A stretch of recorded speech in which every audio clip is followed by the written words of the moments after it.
Unit 1 Arithmetic Progressions. Introduction. AP is a sequence of numbers in which the difference between any two consecutive terms is constant. ಇದೊಂದು sequence ಆಗಿರುತ್ತಂತೆ. ಅದ್ರಲ್ಲಿ ಬರೋ ಅಂಥ ನಂಬರ್ಸ್ಗಳು ಅಂದರೆ consecutive terms ಮಧ್ಯೆ ಇರುವಂಥ difference ಏನಾಗಿರ್ಬೇಕಂತೆ constant ಆಗಿರ್ಬೇಕಂತೆ. So ಒಂದು example ಕೊಡ್ತೀನಿ, so that ನಿಮಗೆ ಇನ್ನೂ ಚೆನ್ನಾಗಿ ಅರ್ಥ ಆಗುತ್ತೆ. Difference between any two consecutive terms, ಆ ಡಿಫ್ರೆನ್ಸಸ್ಸು ಎಲ್ಲ ಟರ್ಮ್ಸ್ಗಳಿಗೂ ಕಾನ್ಸ್ಟೆಂಟ್ ಆಗಿರ್ಬೇಕಂತ. ಇವಾಗ A2 ಮೈನಸ್ A1 ಡಿಫ್ರೆನ್ಸ್ ಅಂತ ಹೇಳಿದ್ರೆ ಮೈನಸ್ ಮಾಡಬೇಕಂತ ಅಲ್ವಾ. A2 ಮೈನಸ್ A1 ಅಂತ ತೊಗೊಂಡ್ರೆ ಇವಾಗ ಏನೋ ಒಂದು ಬರುತ್ತೆ ಅಂದ್ಕೊಳ್ಳೋಣ, ಎ ಬರುತ್ತೆ ಅಂತ ಅಂದ್ಕೊಳ್ಳೋಣ. ಸೊ ಆಮೇಲಿಂದ ಈಗ A3 ಮೈನಸ್ A2 ತೊಗೊಂಡ್ರೆ ಅದಕ್ಕೂ ಏನು ಬರುತ್ತೆ, ಎ ಬರುತ್ತೆ ಅಂತ ಅಂದ್ಕೊಳ್ಳೋಣ. A4 ಮೈನಸ್ A3 ಅಂದರೆ ಎ ಬರುತ್ತೆ ಅಂದ್ಕೊಳ್ಳೋಣ. ಸೊ ಎ ಎಲ್ಲದಕ್ಕೂ ಏನು ಡಿಫ್ರೆನ್ಸ್ ಬರ್ತಿದೆ, ಸೇಮ್ ಡಿಫ್ರೆನ್ಸ್ ಬರ್ತಿದೆ, ಅಂದರೆ ಕಾನ್ಸ್ಟೆಂಟ್ ಬರ್ತಿದೆ ಅಂತ. Constants in the sense same ಅಂತ. ಸೊ ಸೇಮ್ ಬರ್ತಿದೆ ಅಂತ ಹೇಳಿದರೆ ಇದೊಂದು AP ಅಂತ ಹೇಳಿ. ರಿಯಲ್ ಲೈಫ್ ಎಕ್ಸಾಂಪಲ್ಸ್ ಕೊಟ್ಟರೆ ಇನ್ನೂ ತುಂಬ ಚೆನ್ನಾಗಿ ಅರ್ಥ ಆಗುತ್ತೆ ಅಂತ. ಫಸ್ಟ್ ಎಕ್ಸಾಂಪಲ್ ತೊಗೊಂಡಿದ್ದೀನಿ ನಾನು, ಸ್ಟೇರ್ಸ್ ತೊಗೊಂಡಿದ್ದೀನಿ. ಇದನ್ನು ಗ್ರೌಂಡ್ ಅಂತ ಅಂದ್ಕೊಳ್ಳೋಣ. ಸೊ ಫಸ್ಟ್ನೇ ಸ್ಟೆಪ್ಪಿಗೆ ಗ್ರೌಂಡಿಂದ ಇಲ್ಲಿಗೆ 5 ಸೆಂಟಿಮೀಟರ್ ಇರುತ್ತೆ.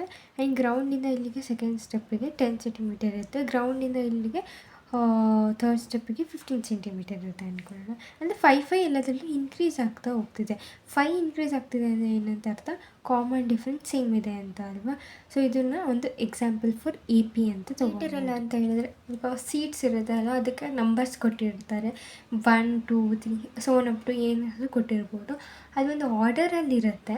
ಮತ್ತು ಇವಾಗ 1 ಅಂದಮೇಲೆ 2 ಇದೆ ಅಂದರೆ ಇಲ್ಲಿ ಏನು ಡಿಫ್ರೆನ್ಸ್ ಇದೆ, 1 ಡಿಫ್ರೆನ್ಸ್ ಇದೆ. ಆ್ಯಂಡ್ 2 ಅಂದಮೇಲೆ 3 ಇದೆ ಅಂದರೆ ಇಲ್ಲಿ 1 ಡಿಫ್ರೆನ್ಸ್ ಇದೆ. 3 ಅಂದಮೇಲೆ 4 ಇದೆ ಅಂದರೆ 1 ಡಿಫ್ರೆನ್ಸ್ ಇದೆ. ಯಾವುದಾದ್ರೂ ನಂಬರ್ ತೊಗೊಂಡ್ರು ಅಲ್ಲಿ ನಮಗೇನಂತ 1 ಡಿಫ್ರೆನ್ಸ್ ಕಾಣಿಸುತ್ತೆ. ಸೊ ಅದು ಕೂಡ APಗೆ ಒಂದು ಎಕ್ಸಾಂಪಲ್ ಅಂತ ಕ್ಲಾಕಿಗೆ ಎಕ್ಸಾಂಪಲ್ ತೊಗೊಬೋದು.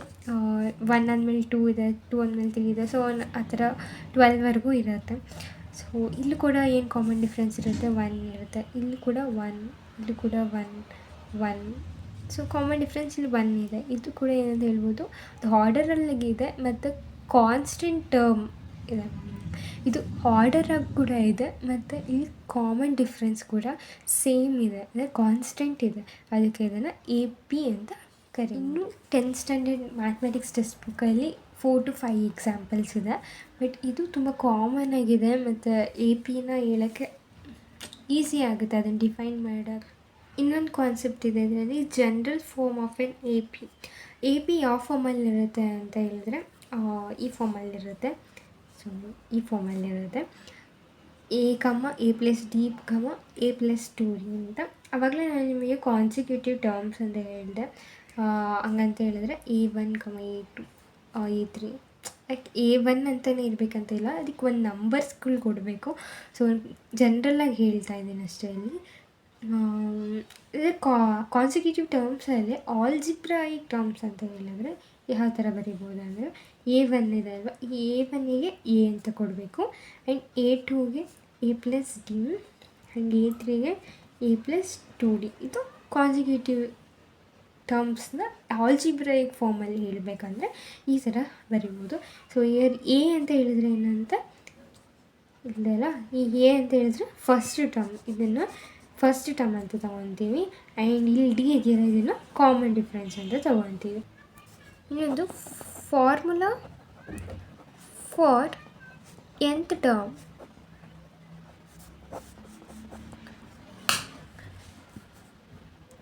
n is equal to A plus n minus 1 into D.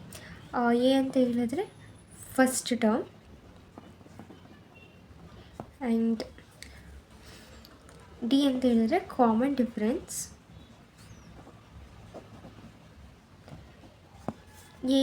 n ಅಂತ ಹೇಳಿದ್ರೆ ನಂಬರ್ ಆಫ್ ಟರ್ಮ್ಸ್. n ಅಂತ ಹೇಳಿದ್ರೆ ಲಾಸ್ಟ್ ಟರ್ಮ್ ಅಂತಲೂ ಹೇಳ್ಬೋದು, ಅಥವಾ ನಿಮಗೆ ಫೈಂಡ್ ಔಟ್ ಮಾಡೋಕ್ಕೆ ಕೊಟ್ಟಿರ್ತಾರಲ್ಲ ಆ nth ಟರ್ಮ್ ಅಂತ ಬೇಕಾದರೂ ಹೇಳ್ಬೋದು. ಒಂದು ಎಕ್ಸಾಂಪಲ್ ಹೇಳೋದಾದರೆ, ಈಗ 5, 10, 15 ಸೊ ಆನ್ ಅಪ್ ಟು ಒಂದು 100 ಅಂತ ಕೊಟ್ಟಿರ್ತಾರೆ.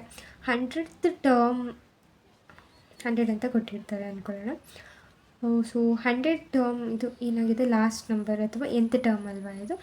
ಯಾವ n ಟರ್ಮಲ್ಲಿ 100 ಬರುತ್ತೆ ಅಂತ ಫೈಂಡ್ ಔಟ್ ಮಾಡಬೇಕಾಗಿದೆ. ಇದು ಫಾರ್ಮುಲಾ ಇದೆ ಬರುತ್ತೆ, an = a + n - 1 × t. an ಅಂತ ಹೇಳಿದ್ರೆ ಲಾಸ್ಟ್ ಟರ್ಮ್ ಅಥವಾ nth ಟರ್ಮ್ ಏನಾಗಿದೆ 100 ಆಗಿದೆ. ಸೊ ಆಮೇಲೆ ಫಸ್ಟ್ ಟರ್ಮ್ ಯಾವುದು 5 ಅನ್ನೋದು ಏನಾಗುತ್ತೆ ಫಸ್ಟ್ ಟರ್ಮ್. ಎ ಅಂದರೆ ಏನು ಫಸ್ಟ್ ಟರ್ಮ್ ಅಂತ. ಫಸ್ಟ್ ಟರ್ಮ್ ಅಂತ ಹೇಳಿದ್ರೆ ಯಾವುದು 5 ಅದು ಬರ್ಕೊಂಡಿದ್ದೀನಿ. ಎನ್ ಏನಂತ ಗೊತ್ತಿಲ್ಲ, ಎಷ್ಟನೇ ಟರ್ಮ್ ಇದು 100 ಅನ್ನೋದು ಎಷ್ಟನೇ ಟರ್ಮಲ್ಲಿ ಬಂದಿದೆ ಅಂತ ಗೊತ್ತಿಲ್ಲ, ಅದಕ್ಕೆ ಎನ್ ಹಂಗೆ ಬರ್ಕೊಬೇಕು. ಕಾಮನ್ ಡಿಫ್ರೆನ್ಸ್ ಅಂದರೆ ಇದು a1 ಇದು a2 ಅಂತ ಕನ್ಸಿಡರ್ ಮಾಡಿದರೆ a2 - a1 ಏನಾಗಿದೆ 10 - 5 ಬಂದಿದೆ. ಬರೀ ಯಾವಾಗಲೂ ಅಷ್ಟೇ ಬರೀ 2 ಟರ್ಮ್ಸಿಂದ ಚೆಕ್ ಮಾಡೋದಲ್ಲ, ನಂಬರ್ ಆಫ್ ಟರ್ಮ್ಸ್ ಚೆಕ್ ಮಾಡಬೇಕಿಲ್ಲ ಅಂದರೆ 2 ಆರ್ ಮೋರ್ ಟರ್ಮ್ಸ್ನ ಚೆಕ್ ಮಾಡಿದಾಗ ಕಾಮನ್ ಡಿಫ್ರೆನ್ಸು ಯಾವುದು ಸೇಮ್ ಇದೆಯಾ ಅಥವಾ ಡಿಫ್ರೆಂಟ್ ಬರ್ತಿದೆಯಾ ಅಂತ ಗೊತ್ತಾಗುತ್ತೆ.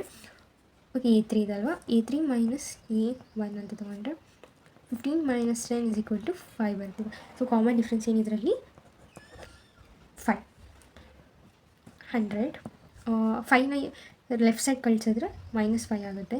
= 5n - 5 95 = 5n - 5. 5n = 95 + 5 ಏನಾಗುತ್ತೆ 100 ಆಗುತ್ತೆ. 5n = 100. n = 100/5. n = 20. ತುಂಬ ಪ್ರಾಬ್ಲಮ್ಸ್ನ ಇದರಲ್ಲಿ ಸಾಲ್ವ್ ಮಾಡಬೇಕಾಗಿದೆ, ಬಟ್ ಇದು ಸ್ಟಾರ್ಟಿಂಗ್ ಇಂಟ್ರಡಕ್ಷನ್ ಪಾರ್ಟ್ ಅಷ್ಟೇ ಇದು. Thanks for watching.